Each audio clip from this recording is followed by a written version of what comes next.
दशक 19. समास 6. बुद्धिवाद निरूपण. श्रीराम. परमार्थी आणि विवेकी त्याचे करणे माने लोकी, काजे विवर विवरो चुकी पडो चिनेदी श्रीराम. जो जो संदेह वाटे जना, तो तो कदापि करीना, आदी अंत अनुमाना आणू न सोडी श्रीराम. स्वतः निस्पृह असेना, त्याचे बोलणेची मानेना, कठीण आहे जनार्दना राजी राखणे श्रीराम. कोणी दाटून उपदेश देती, कोणी मध्यावर्ती घालिती, ते सहजची हळू पडती लालचीने श्रीराम.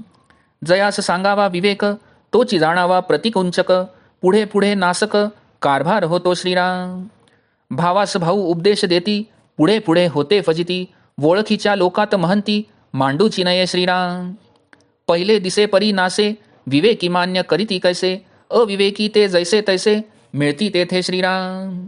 भ्रतार शिष्य स्त्री गुरु, हाही फटकाळ विचारू, नाना भ्रष्टाकारी प्रकारू तैसाची आहे श्रीराम.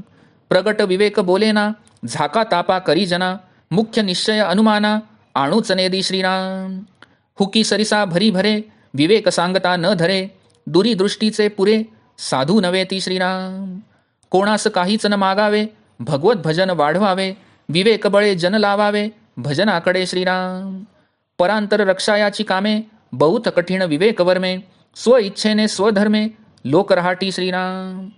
आपण तुरुक गुरु केला, शिष्य चांभार मिळविला, नीच यातीने नासला समुदाव श्रीराम.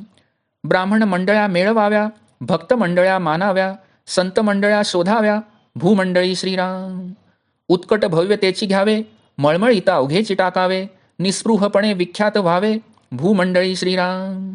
अक्षर बरे वाचणे बरे, अर्थांतर सांगणे बरे, गाणे नाचणे अवघेची बरे पाठांतर श्रीराम. दीक्षा बरी मित्री बरी, तीक्ष्ण बुद्धी राजकारणी बरी, आपणास राखे नाना परी अलिप्तपणे श्रीराम. अखंड हरिकथेचा छंदू, सकळास लाघे नामवेदू, प्रगट जयाचा प्रबोधू सूर्य जैसा श्रीराम. दुर्जनासी राखो जाणे, सज्जनासी निवो उजाणे, सकळांचे मनीचे जाणे ज्याचे त्यापरी श्रीराम. संगतीचे मनुष्य पालटे, उत्तम गुण तत्काळ उठे, अखंड अभ्यासी लगटे समुदाव श्रीराम. जेथे तेथे नित्य नवा, जनासी वाटे हा असावा, परंतु लालचीचा गोवा पडो चिनेदी श्रीराम. उत्कट भक्ती उत्कट ज्ञान, उत्कट चातुर्य उत्कट भजन, उत्कट योग अनुष्ठान ठाई ठाई श्रीराम. उत्कट निस्पृहता धरिली, त्याची कीर्ती दिगांती फाकली, उत्कट भक्तीने निवाली जनमंडळी श्रीराम. काही एक उत्कट येविन, कीर्ती कदापि नव्हे जाण, उगेच वणवण हिंडोन काये होते श्रीराम. नाही देहाचा भरवसा, केव्हा सरेल वयसा, प्रसंग पडेल कैसा कोण जाणे श्रीराम. या कारणे सावधान असावे, जितुके होईल तितुके करावे, भगवत कीर्तीने भरावे भूमंडळ श्रीराम.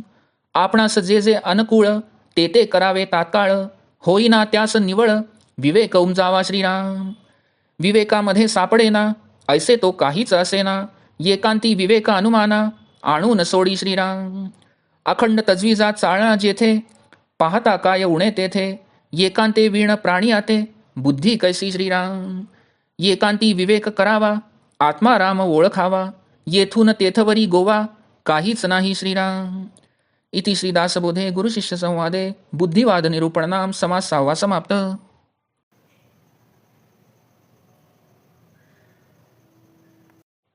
दशक 19. समास 6. बुद्धिवाद निरूपण. श्रीराम. जो परमार्थी असून विवेकीही असतो, त्याचे करणे लोकांना मान्य होते. कारण कुठेही काम करण्यापूर्वी तो नाना तऱ्हेने त्यासंबंधी विवरण करून कामात चूक होऊच देत नाही. ज्या गोष्टीबद्दल लोकांच्या मनात संदेह असतो, ती गोष्ट तो कधीही करीत नाही. कुठल्याही कार्यास आरंभ करताना तो त्याचा शेवटी काय परिणाम होईल यासंबंधी अनुमान करून मगच कामास आरंभ करतो आणि ते पार पाडतो. जो स्वतः निस्पृह नसतो, त्याचे बोलणे कोणाला मान्य होत नाही. जनता जनार्दनाला राजी राखणे फार कठीण आहे.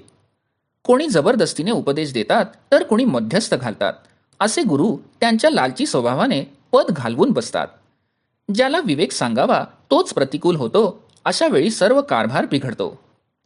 भाऊच भावाला उपदेश देतो आणि पुढे पुढे फजिती होते. म्हणून ओळखीच्या लोकात महंती मांडू नये. पहिला थाट पुढे राहत नाही, नष्ट होतो. विवेकी लोक अशा गोष्टीस मान्यता कसे देतील? त्यांच्यासारखेच अविवेकी असतात तेच तेथे गोळा होतात. नवरा शिष्य आणि बायको गुरु हाही विचार योग्य नाही.